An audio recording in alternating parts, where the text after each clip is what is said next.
Hello everyone, welcome to Gianni's team selection ahead of game week 10. A little bit early this week because you're off jet setting around the globe, Gianni. Yeah, I'm off to Qatar, 6 weeks before the FIFA World Cup, for the World Cup that matters, the Street Child World Cup.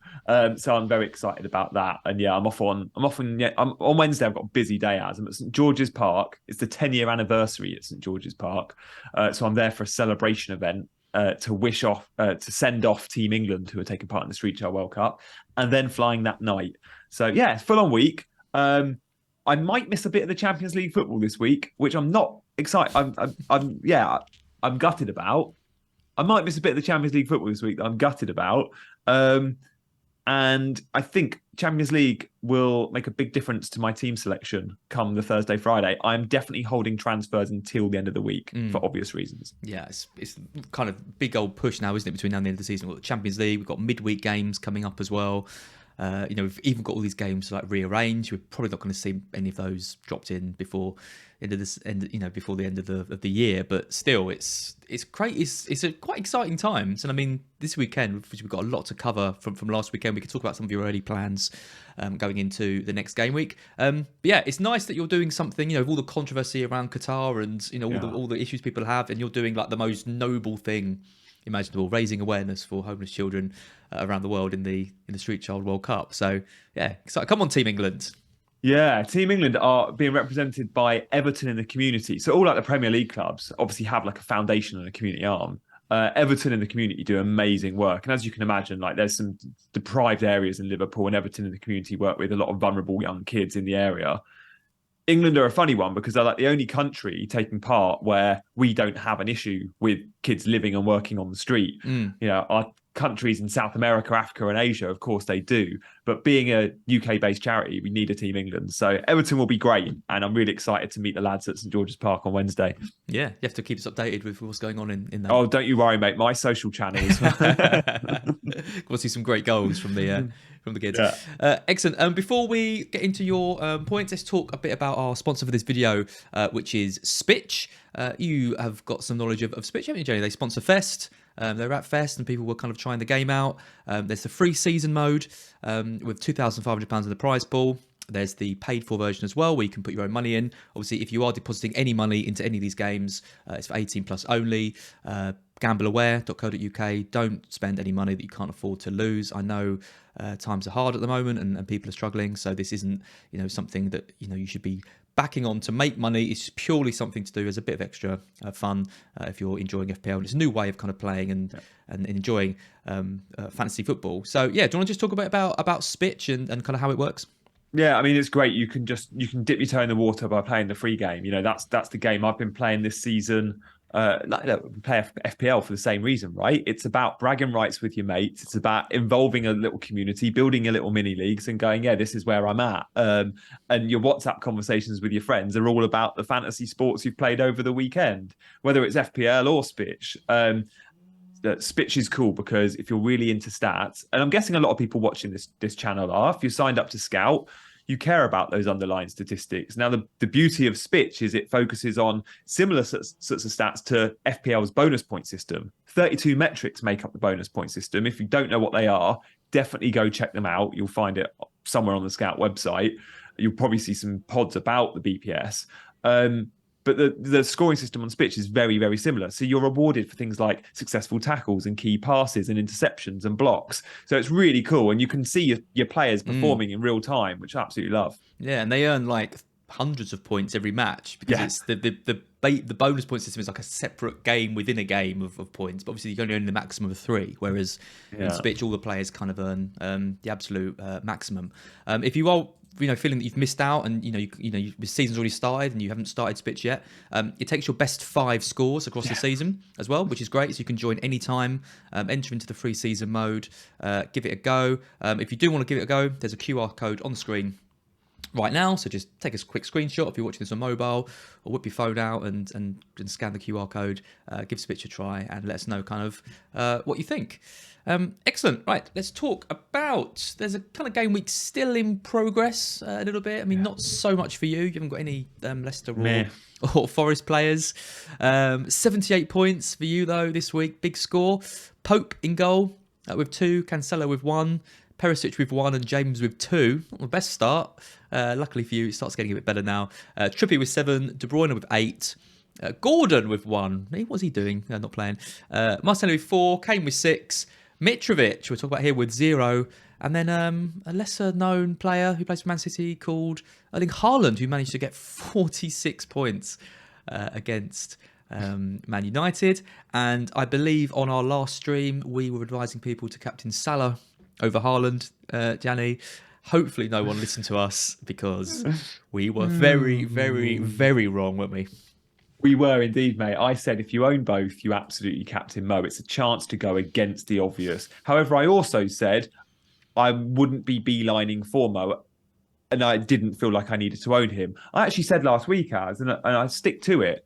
Last week was the first week in FPL that I can remember in a very long time where I wasn't nervous not owning Mo Salah, especially in a home fixture against a lesser opposition. Sorry, Brighton, but one you expect goals in. And whilst I said if you own both, definitely captain him, completely wrong with that. Hold my hand up. At the same time, I also said he's a hold if you own him, but he's not a must you need to buy. So I was never even considered owning Salah. I committed to going without Salah for a few weeks when I wildcarded a week ago or 2 weeks ago. But yeah, I mean, thank goodness for Haaland, as I feel like, we got a tad lucky, or players like me who didn't have any big scores anywhere else, so reliant on that one man. Like, it looks like a really good game week, a healthy green arrow, but really, I just captained the template guy that everyone else did. Yeah, I mean, his ownership was 168%, I think, effective ownership on live FPL. So obviously it's really, really high, but it's still not. I mean, 200%, if you're not familiar, would be kind of everyone in the game has captained him. 300% would be everyone has triple captained him, for example. Yeah. So anything over 100% means if you haven't captained him, then you're going to be losing kind of on those points. But 168%, I mean, that's still a bit of an increase, right? He's not at the 180, 185. I think at 160%. It was a week in which we did see some people deviating a little bit. We did see some Salah captains. We've got a few Maddison captainers around. I saw a couple of Sinistera captainers on Twitter. Can you imagine? Wow. Can you imagine? Yeah. I think there was about 15 or 16 Trossard captainers. I think FPL tweeted. Yeah. There was also some Manchester United. I think it was 15 Manchester United fans who triple captained Haaland as well. Oh wow, that's pretty cool. I love that. Yeah. So I mean, although obviously his captaincy was really hard, we even saw some big names in the community. Praz, for example, went for Salah. Let's Talk Andy went for Salah as well. So if you did go for a differential captain, I think it was a week to maybe roll the dice. I don't think anyone was really predicting Man City to go nuclear on United in the way they did, but it was a hell of a performance from them, wasn't it? It was. And we said last week, it's still a good fixture. We said on this very stream, like, don't see that Manchester derby and think it's going to be tight. Like, the way City are playing, when Sky Sports brought up the graphic during the game of the last 6 or last 10 home games, I can't remember what the stat was. You can see the scores. They'd scored 3 or more goals in all of those games. Like, City at home in the Premier League are a banker for 3 or more goals. And yeah, against United, they went and got 6. I guess the real win yesterday was for those that went double City attack. So if you had Haaland and Foden as you did, it's a worldy week. If you had Haaland and De Bruyne, you're still very happy. So yeah, it's nice to have the combination. Even with that blank game week in 12, I felt like people that were wildcarding last week or when I did in game week 8, I saw quite a few going without Triple City. And I remember saying, Triple City is an absolute must at the moment because no team is scoring goals like them. It doesn't matter that they don't have a game in game week 12. That's fine. If you have to sell one of them in game week 12, do it and bring them back. Or if you have to go into game week 12 with 10 men, well, that's fine too, because how many of your players play at 8, 9, 10 and 11 in your starting 11 most weeks, get 2 points? Well, you give up those 2 points and that's absolutely fine because it means come game week 13, you're still on Triple City, you've still got Martinelli. I think you're in a good position. Yeah, I mean, you can't really go wrong, can you, with any City players kind of at the moment? I think you've got Haaland, you've got De Bruyne, you've got Cancelo, you've got Foden. They're the kind of mainstays. But I mean, I've got Diaz, for example. I know he didn't play, but I'm hoping he kind of comes straight back in. I'm wondering if he's going to be a bit of a headache, but I'm hoping that was just a bit of a rest or a bit of a tactical thing against the pace of United. And they still conceded a couple of goals, so I'm imagining Diaz kind of comes comes back in. Walker owners will be kind of annoyed, but people with Edison are good. There's a few people with like Bernardo Silva.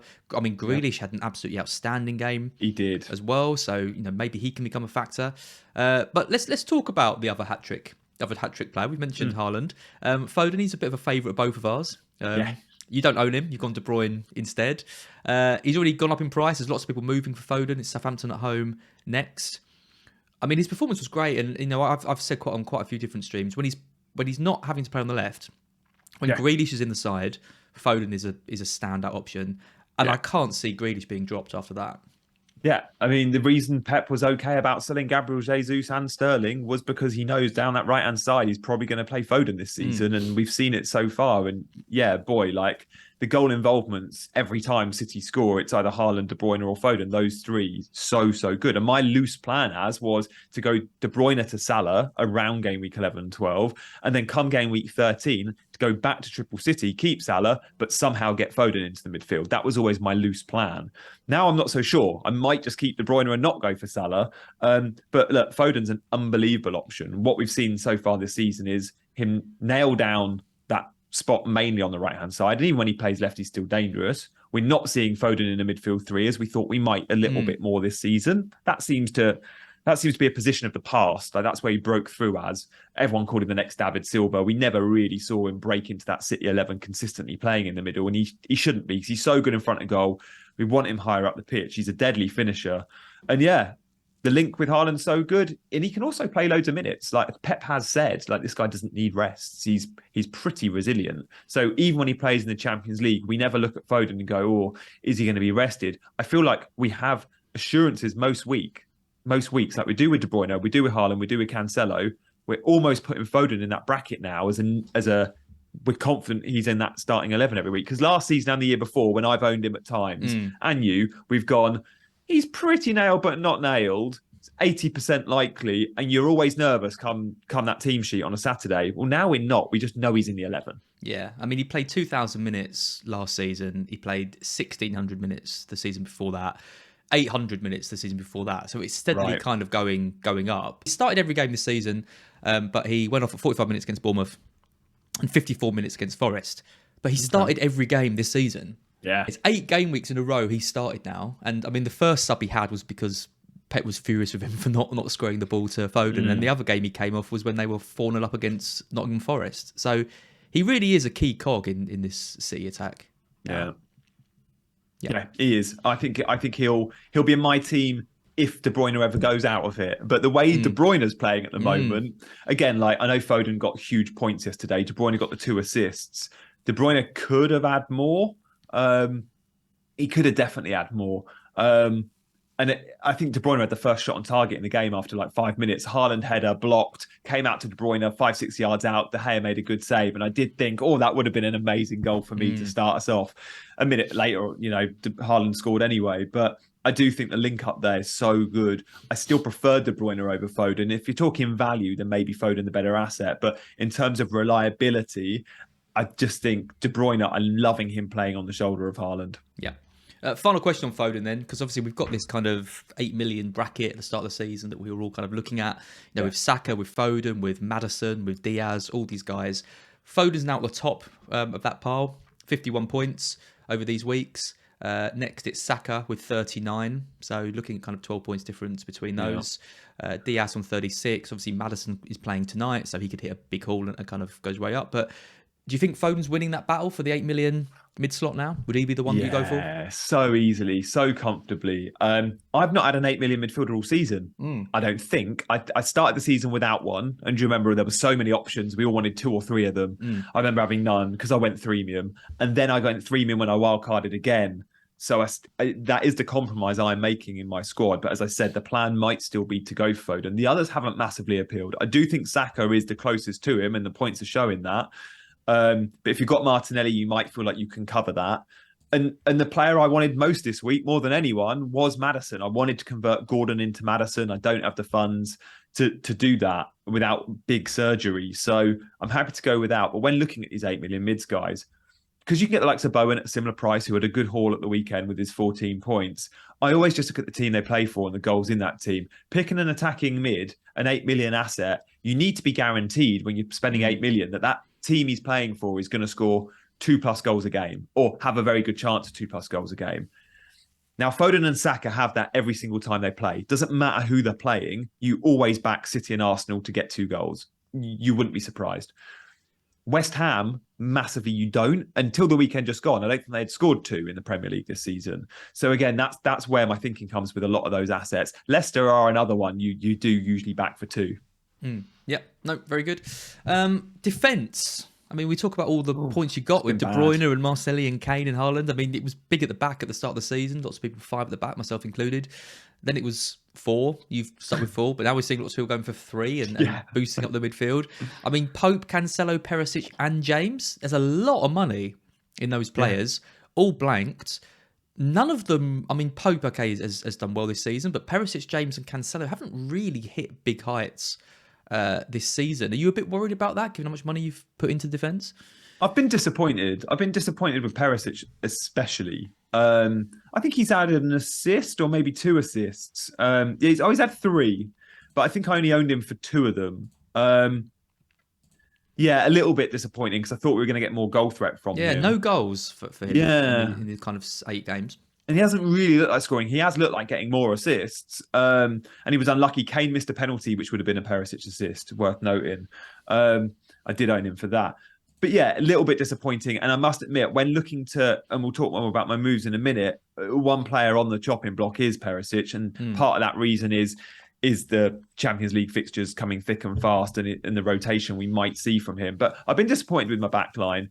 I've been disappointed most, though, with my goalkeepers. I've not had a goalkeeper clean sheet all season. I started with the Leicester lads. I then moved to Meslier for a couple of weeks before a wild card. I think maybe only 2 weeks. I then wild carded and bought in Pope, who faced Bournemouth and had the lowest expected goals against him all season and still conceded. And then Pope again this weekend. What a pointless goal from Bobby Deco-Reed. And then in the 88th minute at 4-0 down with 10 men. I didn't realise Trippier was off the pitch because I was out. So I was gutted. He took 3 defenders off. He took 3 defenders off 3 minutes before they scored. My word. Botman, Schär and Trippier all came off. Oh, so I was devastated with that because I just want a goalkeeper clean sheet. To think that maximum keeper points I've had all season has been 2 is ridiculous. Like we're game week 10.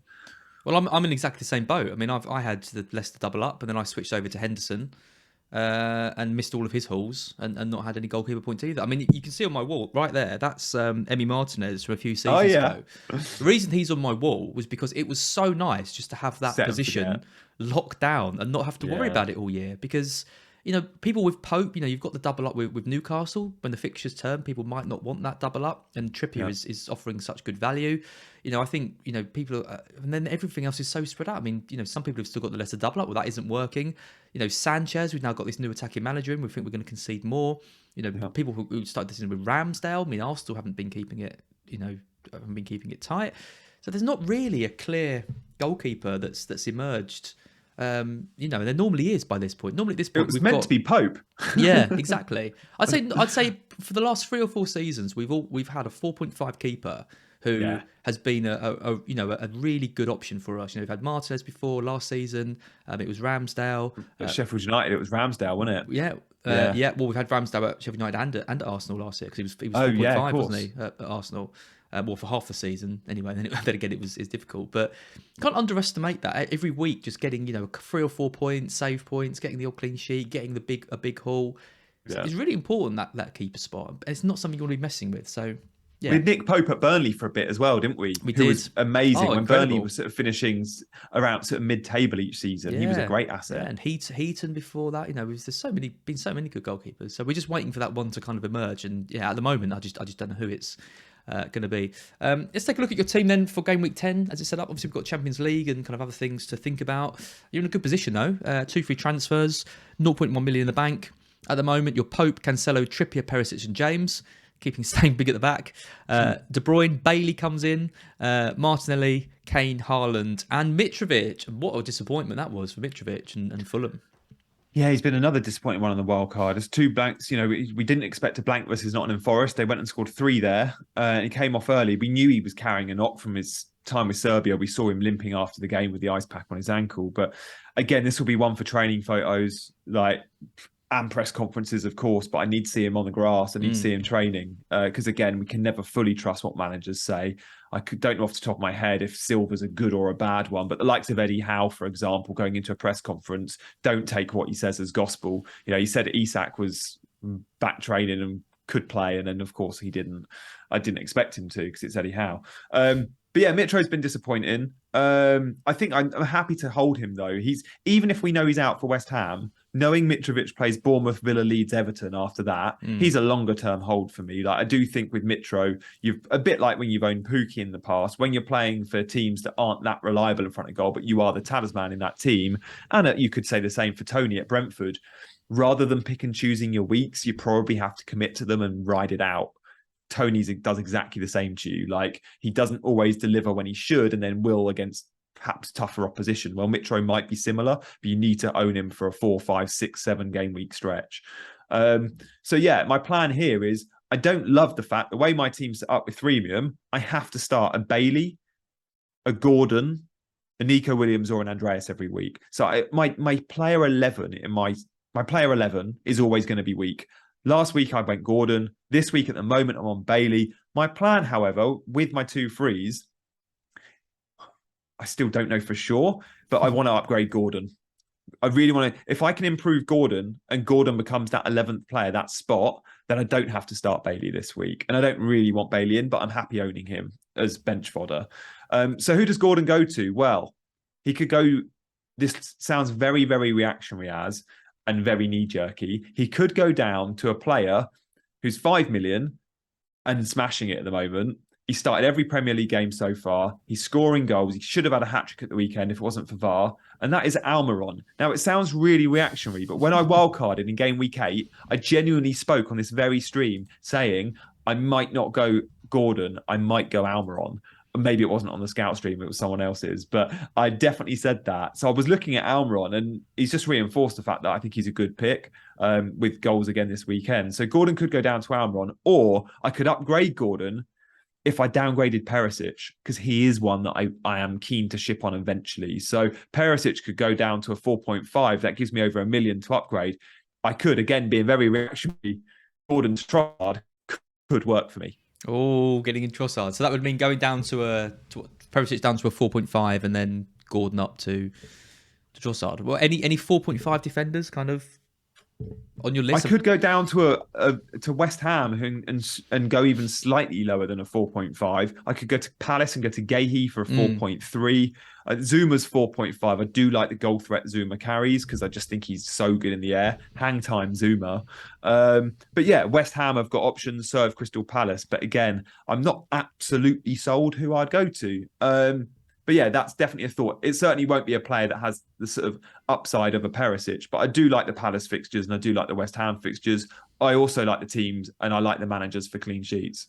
So your top 2 targets are Trossard and Almiron, both who scored heavily last week. Good. Yeah, sounds so. That's why I was trying to justify the whole thing with. I was honestly looking at Almiron on my wild card, and Trossard is a player I don't know why I'm being so defensive about this. Trossard is a player I've owned before and I rate highly. It also looks like De Zerbi's playing him a little bit more central. The first thing I did on Sunday morning, because I missed a lot of the football on Saturday, was go straight to the average position map. And I just wanted to see how Brighton set up. And I posted it straight away Sunday morning on Twitter. And it was nice to see Trossard and Welbeck very close together, very central. I think Trossard's going to be an unbelievable asset this season. It's not knee jerky to be getting Trossard. I don't think. I think Brighton have just scored 3 goals at Anfield. He's playing right up close and top to goal. He's by far the standout option in the Brighton team. The only thing is the fixtures, but we've got Brentford and Forest coming up as well. I know we've got Spurs and City, but it's only really City that I think we will struggle to score against. I think every other team is looking a bit ropey, and I mean even City have just conceded a load of goals to Man United in the second half. Yeah. So Trossard scores against big teams as well. Yeah, I'm sure he scored against a couple against Spurs last season. Yeah, we do all right against big teams. We obviously it's a different manager now, and we kind of see, but the early signs to me are are that we're going to kick on a bit and score more goals. That's what I'm hoping for anyway. So yeah, I really like Trossard as a pick, and I've got Pascal Gross and I'm keeping on to him. He didn't offer much, but again he was playing advance and high up the pitch, and you never know, these things can kind of switch around. But yeah, Trossard for sure is definitely the kind of standout. Yeah, Almiron, I should mention that when Isak is fit, we could see a front three of Isak, St. Max and Wilson, and Almiron will become a rotation risk. But at the moment, he's higher in the pecking order than other fringe players like Jacob Murphy or Ryan Fraser. So at the moment, he's starting, and he started every game. But when they're at full strength, I would worry about long-term starts there. Whilst, of course, Trossard's just the main man. Yep. I mean, just coming back to Mitro quickly, he played 36 minutes against Newcastle. He had the sort of injury doubt in the first game in internationals. That got allayed. He started the next game, then finished that match with an ice pack on his leg. Everyone kind of said that's normal, don't worry about it. Then plays 36 minutes and comes off in a big game for him personally. As someone who's been released from Newcastle, he wouldn't have wanted to have come off in that game. The key talisman in that side, obviously, and then they go on and lose the game. They had already had a red card at that time, so maybe again it was kind of precaution. We haven't heard much yet. Let's say Mitrovic is out for a while. Let's say he has picked up a bit of a knock and he's going to be out for four weeks or something like that. Difficult to know what to do with him, isn't it? Because there isn't really anyone around. There's Tony, okay, but you've got to find a bit of extra money to go from him. Other than that, you're going down to like a Solanke. Oh, don't someone. I know. Or I guess you're in a good position with 2 free transfers, because you could get Trossard in, for example, who's around the same price. Yeah, I think that would be it. I could either turn Mitrovic into complete bench fodder, although with game week 12 coming around the corner, we know we want starters, right, for our fringe players, knowing City and Arsenal assets. So I'd probably end up trying to find the money for Tony if we thought he was out long term. But if he's only missing West Ham, you're absolutely fine. You keep him. If he's missing West Ham and Bournemouth, you've got the question. If it's 2 games plus, but if it's 1 game, you're absolutely fine. And I think it's more likely to be the 1 than the 2. But yeah, again, this is going to be one for training pictures and press conferences, which is why, guys, hold your moves, certainly because of the European football this week, but also there's a fair few flagged players like Mitro. Yep, absolutely. And, someone like Gabriel Jesus, for example, would be someone that you could look to go up to, but you can't because they've got the blank coming up. So he was excellent, though, wasn't he? Arsenal were excellent again. And his XG, mate, was super high as well. Yeah. He had like a 1.4 XG in the game. Like, he is doing really well from an FPL perspective and scoring points every week, but there's way more room for improvement in terms of points there. He is getting the chances, which is what we want as FPL fans. We want to see him get the chances and then recruit him. I'm sure Gabriel Jesus is going to score big numbers for the second half of the season. Yeah, he's interesting because his ownership's dropping. He was at 80%, now he's at 69.4. So, people have got that blank in mind and the tough fixtures, and they have been selling him, myself included, and you. Yeah. But every game I watch, he doesn't look like any justification really for getting rid of him. What are we thinking? I know. I feel like he could hit big hauls every week. He looks great. So I think particularly after game week 12, I think a lot of people are going to be looking to bring him back in. Southampton and Forest in 13 and 14. I don't think I want to be going into those 2 games without him. Yeah, that's a good point. So you might end up having to sell a Mitro to get him in for those weeks anyway. Yeah, exactly. Last question, as I ask you every week, captaincy. It's always a short chat, this, isn't it? any kind of temptation for anyone else? That's a stupid question. Such a good one, isn't it? Southampton at home is so good. They are one of the few teams in the league you could go, oh, you could see 8-9 goals because Southampton always have a go, which is often naive against a team like City, especially when you're at the Etihad. Saying that, no. It's an amazing fixture. It's an amazing fixture, and you look around some of the other options, and there just isn't any other standout fixtures. Forest, if you're looking for a team playing the Whipping Boys, which is Forest at the moment, or they're playing Villa. Villa look absolutely awful. You're not going to captain any of them. United away Everton. Everton have conceded the least goals in the league so far of all teams. Super frank. Arsenal, Liverpool. It's the game in the Premier League that historically has had the most goals. So you could look at that and think it's interesting, but the top teams, right? 2 top teams playing each other. You're not going to back against Haaland against Southampton. Brighton v Spurs. That could be high scoring, but again, you wouldn't be surprised if it was a tight game or at least a close game between them. Hard to know which way it's going to go. So yeah, I think it's I feel sorry for Joe and and Tom on the captaincy video tomorrow because that'll be a short one. I don't know how they're going to sell anyone else but Haaland this week. But yeah, the Arsenal fixtures are interesting because I think this is a team, doesn't matter who they're playing now, they've shown against Spurs they look like they're going to have a go and score goals. And against United the week before that, I thought Arsenal were really unlucky. I thought they dominated the North London derby. A couple of weeks ago, off the back of that defeat at Old Trafford, I did a prediction for top 4 this season, and I said Arsenal will definitely get it, and I said Arsenal could even get second this season. They're that good. I actually put them in second in my prediction. I think they'll beat Liverpool, and I thought they would beat Spurs, and they did.